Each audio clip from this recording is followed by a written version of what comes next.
Hello, it's your friend Phil, Project Management Trainer and Coach. Welcome to part 2 of Task to Process Mapping. We're taking a look at the different tasks in the different process groups to understand what our PMP exam score actually means and how to best close the gaps before the next attempt. Or perhaps you're watching this and you are yet to take the exam. Hopefully this will give you guidance about what to hone in on as you prepare for your exam. So, in the planning process group, the tasks that you need to perfect are as follows. Task 1, review and assess detailed project requirements, constraints, and assumptions with stakeholders based on the project charter, lessons learned, and by using requirement gathering techniques in order to establish detailed project deliverables.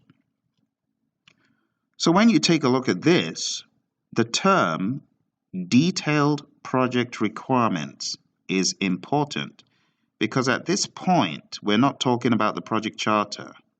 We're talking about detailed requirements captured in some other document, such as a requirements traceability matrix or requirements documentation.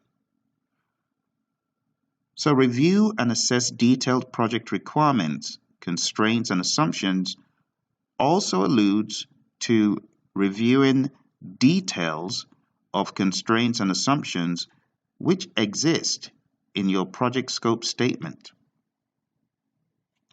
Now, if you are someone getting ready for the 6th edition exam, there's a different document specifically called an assumptions log, which you should also be aware of.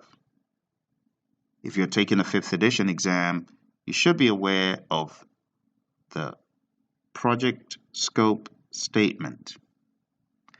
And the scope statement is part of a larger collection called the scope baseline.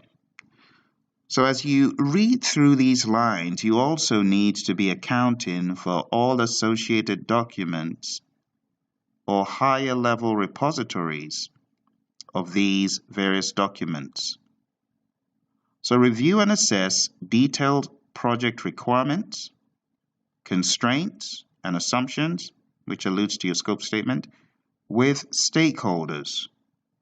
These are stakeholders that you've already identified based on the project charter. So what it's trying to say here is the project charter is an input into some of these associated processes. As you're collecting requirements, bear in mind that your project charter should be referenced. As you are taking a look at your constraints and assumptions, bear in mind that the project charter is also a relevant input. And also lessons learned are mentioned, so OPAs are important. So if I was a student getting ready for the exam, task 1, I would want to know in collect requirements, where do all of these different components come to light? Or in define scope, what are the inputs to doing that? Look for mention of these lessons learned, OPAs, and also look for the relevance of the project charter as an input to these associated processes. It also says, and by using requirements gathering techniques. So the requirements gathering techniques that are talked about in the PMBOK guide should also be mastered. Do you recall what those are? Interviews, focus groups, facilitated workshops, questionnaires, surveys, and so on. And then it goes further to say, in order to establish detailed project deliverables, where are these detailed project deliverables captured? In the project scope statement. So as you're reading through this, bear in mind that there are several associated connections and processes. So the two processes in focus here are collect requirements and define scope, but bear in mind there are also other associated processes by virtue of the inputs coming into these processes. The next task is develop a scope management plan based on the approved project scope and using scope management techniques in order to define, maintain, and manage the scope of the project. So this is yet another task that alludes to the continuum of planning and the never-ending cycle of progressive elaboration until you are way out of executing into the final moments of the project. Take a look at the language. Develop a scope management plan based on the approved project scope. But the approved project scope comes when? At the same point that your plan is approved. So in order for your plan, your project management plan, which contains your scope management plan, to be approved, we should have an understanding of the scope baseline, which is in the project management plan. So there is quite a lot of interrelationship here. And what this alludes to is based on the scope that you have identified in the project scope statement, the WBS as well, the WBS dictionary. Not until you have a full understanding of the scope can you truly say that you have a full understanding of how you're going to manage scope. So there's a lot of interrelationship here as exemplified in the language. Think about it. It's like saying plan scope management based on define scope and create WBS. So you need to wrap your mind around the continuum of planning and the repetitive nature of planning processes. So develop a scope management plan based on the approved scope and using scope management techniques in order to define, maintain, and manage the scope of the project. Define scope, maintain, control scope, and some elements of validate scope, and manage the scope of the project in general. Refers to all of those processes in scope. But specifically, we can hone in on plan scope management first and other associated scope planning processes, because this could involve every other process in scope. So what we're thinking about is, I'm going to plan scope, and then based on how scope evolves, we could revisit how scope is managed. Task 3. Develop the cost management plan based on the project scope, schedule, resources, approved project charter, and other information using estimating techniques in order to manage project cost. So obviously this is talking about the development of the cost management plan, which comes first in cost. But we are basing our cost management plan on the identified scope, the schedule, resources, the approved project charter from initiating, and other information. And that in itself could be rather sketchy. When we say other information, which other information? Information that revolves around cost. You could involve procurement in the discussion. You could involve stakeholders in the discussion. So when you talk about cost management and developing a plan for how to manage cost, there could be several unsaid or unspoken variables. So looking at this task, you need to use your creativity, use your imagination to imagine what else could impact the development of the cost management plan. It says using estimating techniques. So when you think about the plan for how to manage cost, they are loosely using this language while involving the discussion of estimating techniques, which alludes to other planning processes in cost, because we don't use estimating techniques in plan cost management, but we do use them in estimate cost and determine budget to some degree. For example, bottom-up estimating, as documented in the PMBOK guide, could be used for a section of the project, or it could be used for the entire project. Also, analogous estimating could be used for just one task or the entire project. So there's a lot of subtlety and a lot of background that has to be understood to fully grasp Task 3, develop the cost management plan based on the project scope. There's a reason why chapters 4, 5, 6, 7 come in that order. Not because everything is totally linear, but you need your scope before you can fully develop the schedule. And you need to understand your scope and schedule before you can really do a good job with cost management, before you understand how best to manage cost. You also need to have an idea about your resources, human equipment, material supplies, facilities, before you can truly bolt down the cost. And also, your project charter could contain information that will help you with the overall management of cost. So, remember that your project charter is also an input to plan cost management, also an input to plan schedule management, also an input to plan scope management, also an input to plan risk management, and it's for a reason. Because to come out with these plans, you need several aspects of the project in line. So this particular task, we can hone in on plan cost management and other associated cost planning processes. So when they say based on the project scope, the scope baseline, based on the schedule baseline, not the project schedule, but the schedule baseline.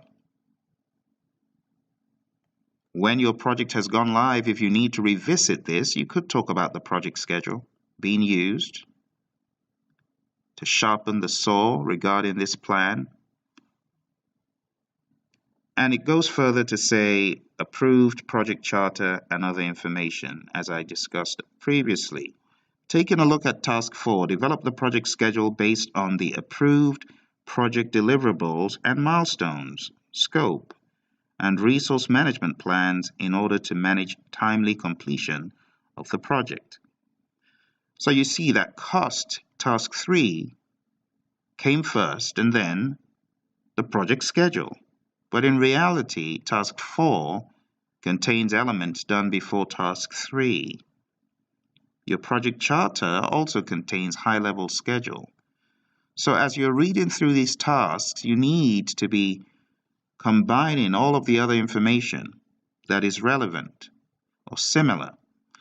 Develop the project schedule based on the approved project deliverables. So they're saying develop your schedule baseline based on the approved project deliverables documented in the project scope statement, the WBS and the WBS dictionary, and also based on the milestones, those zero duration events, based on the scope, as I said, and resource management plans in order to manage timely completion of the project. So based on the plans that currently exist for human equipment, material supplies, and facilities, and everything else, develop the schedule, scheduling those resources, scheduling the rental of the backhoe or the use of the backhoe, scheduling the delivery of the gravel or the granite or whatever, scheduling the arrival of those software packages for the software refresh,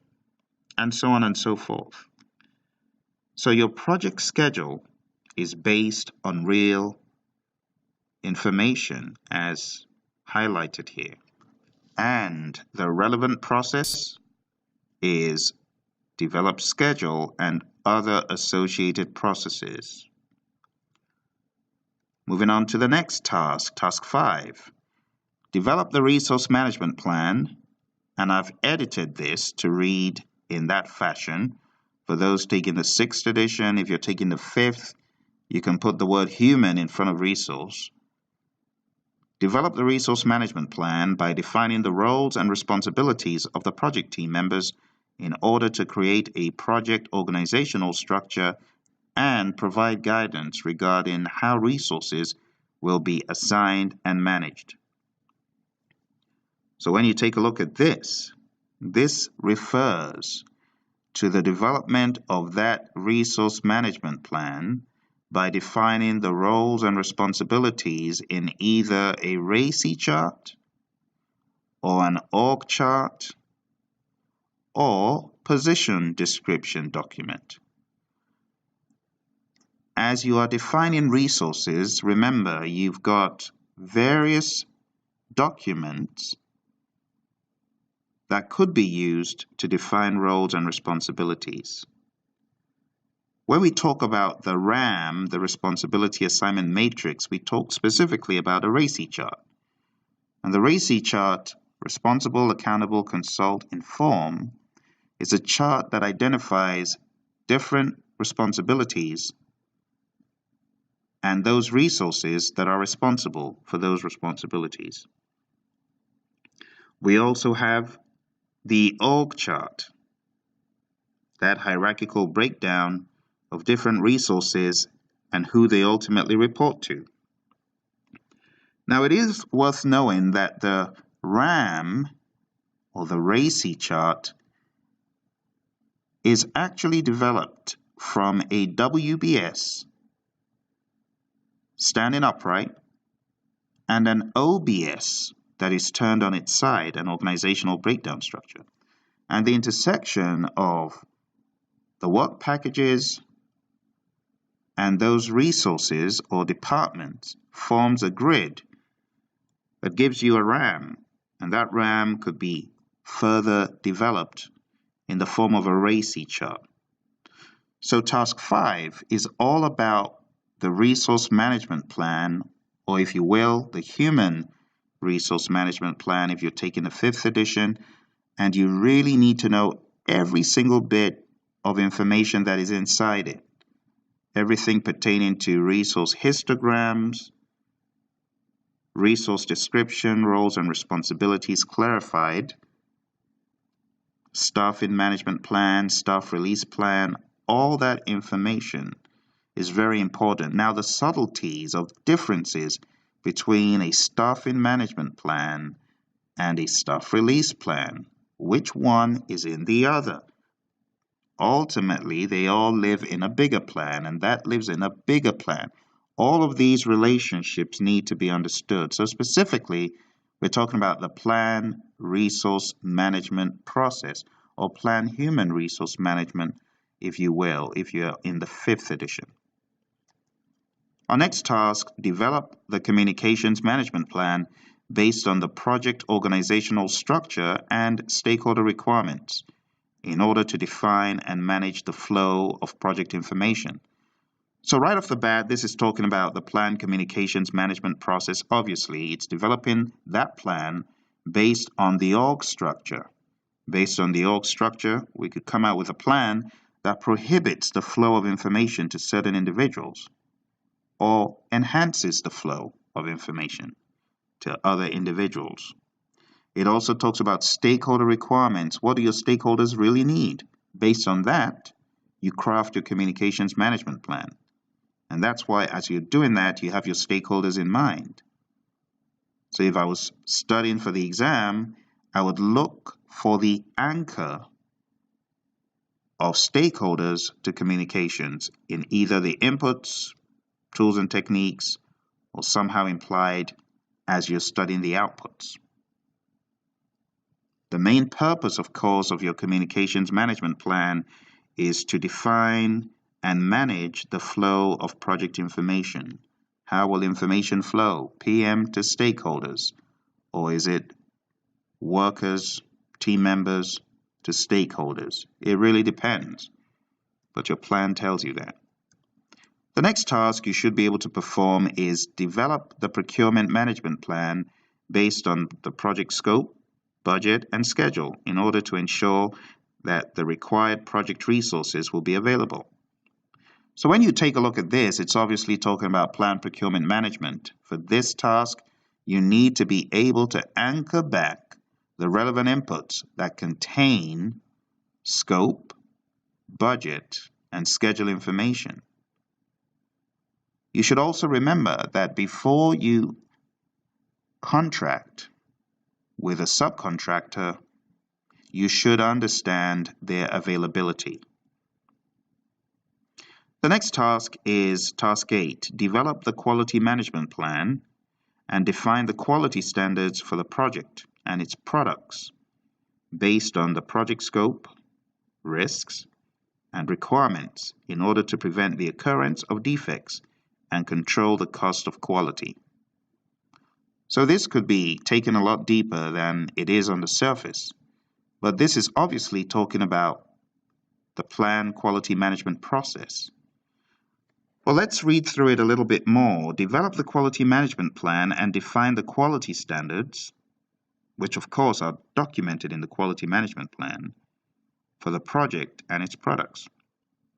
How do we define quality standards for the project?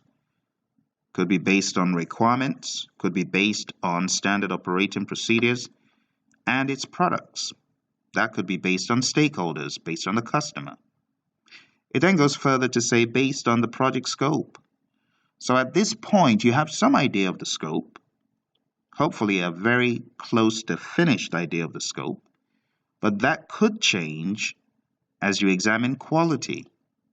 And that could lead to a do loop, so keep that in mind. The same for risks. You should have an idea of the risks, but quality-related risks could emerge from this process. Also, requirements. They could be requirements of a quality nature that we didn't capture initially. So this process could change a lot. It then goes further to say, in order to prevent the occurrences of defects and control the cost of quality. So we don't want our project processes to be defective, and we don't want our product to be defective. And that's the ultimate goal of Task 8. Task 9, develop the change management plan by defining how changes will be addressed and controlled in order to track and manage change. Now, in order to pull this one off, I would like you to highlight and study all of the occurrences of the word change management or change request or change anything. Because change management is not explicitly and straightforwardly covered in the PMBOK guide. So you're going to have to search for it and dig for it a little. But I'll give you this inkling. The change management plan is a plan for how to carry out changes, to manage changes on the project. But you also have the configuration management plan that deals with the management of configurable items, versions of these configurable items. If you haven't watched my video about the difference between configuration management and change management, I highly advise it. But developing the change management plan is actually done in the develop project management plan process. And I would like you to read into detail different occurrences of the word change in the PMBOK guide, either 5th or 6th edition. The main goal of this plan is to define how changes will be addressed, be they time, cost, or scope changes. Also, the tracking and management of change is talked about in another process, perform integrated change control. But that is in the monitoring and controlling process group. Right now, we are in the planning process group. So try to understand from the perspective of planning what exactly your change management plan is meant to do. The next task is task 10, plan for risk management by developing a risk management plan, identifying, analyzing, and prioritizing project risk, creating the risk register, and defining risk response strategies in order to manage uncertainty and opportunity throughout the project lifecycle. So when we take a look at this cuts across all of those risk processes. Plan risk management, identify risks, perform qualitative risk analysis, perform quantitative risk analysis, and plan risk responses. This seems to be a bucket for everything in risk. Plan risk management, by developing a risk management plan, that's clearly plan risk management, but then it goes further to say identifying, that's identify risk, analyzing, that could be qualitative or quantitative, and prioritizing, same thing, could be qualitative or quantitative, because in qualitative and quantitative we analyze and prioritize. And then it says creating the risk register, which of course has already been done when we're identifying the risks. And it says and defining risk response strategies, which exist in the risk register, by the way, in order to manage uncertainty and opportunity throughout the project lifecycle. So the major thing here is they're using the word plan for risk management as a catch-all for all of those processes in risk. So you need to know all of the tools and techniques that are used to identify, analyze, prioritize the risks, and manage them as a whole, and also to create the risk response plan, which is really a section of your risk register. The next task is task 11. Present the project management plan to the relevant stakeholders according to applicable policies and procedures in order to obtain approval to proceed with project execution. So everything you did from task 1 to task 10, at this point, you are presenting to stakeholders the sum total of everything you've done, your project management plan. And you're saying, what do you think? Is this good? The process is the develop project management plan process. We are facilitating the meeting of the minds. We're getting people to take a look at the overall plan, and this could be done incrementally. It does not have to be one big bang at the end. This is an incremental thing that could be done step by step as the plan emerges. Task 12, conduct kickoff meeting, communicating the start of the project, key milestones, and other relevant information in order to inform and engage stakeholders and gain commitment. So the key word is conduct kickoff meeting. Task 12 is a clear indicator that the kickoff does not happen in initiating. It happens at the end of planning, before executing. So conduct kickoff meeting, communicating the start of the project, key milestones, and other relevant information in order to inform and engage stakeholders and gain commitment. Now, there's not one process where the kickoff meeting is explicitly stated, but you can infer from what is being said that the best place for this to happen is in the develop project management plan process, because this is where the sum total of everything we've been working on has come together, and we're trying to get clarity on whether this is good, whether it's not. And if it is a solid plan, then the next thing is to communicate it through a kick-off meeting so everyone knows that the project has been authorized and planned, and people are going to be seeing a lot of work being moved in the weeks and months ahead. Final task here is task 13. Develop the stakeholder engagement plan by analyzing needs, interest, and potential impact in order to effectively manage stakeholders' expectations and engage them in project decisions. So I use the language stakeholder engagement plan for people taking the 6th edition exam. If you're taking the 5th edition exam, it is stakeholder management plan. But you're developing the stakeholder engagement plan by analyzing needs. What do our stakeholders need? What are they interested in? Which phase are they most interested in? Are they where we need them to be? Where do we need them to be? And also their potential impact in order to effectively manage stakeholder expectations and engage them in project decisions.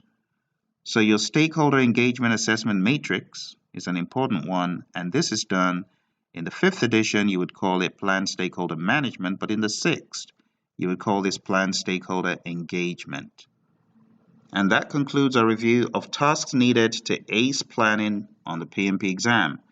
Don't forget, visit www.praizion.com or pmsucceed.com to register for our PMP exam training course. In our next part of this series, we'll be covering the executing process group tasks.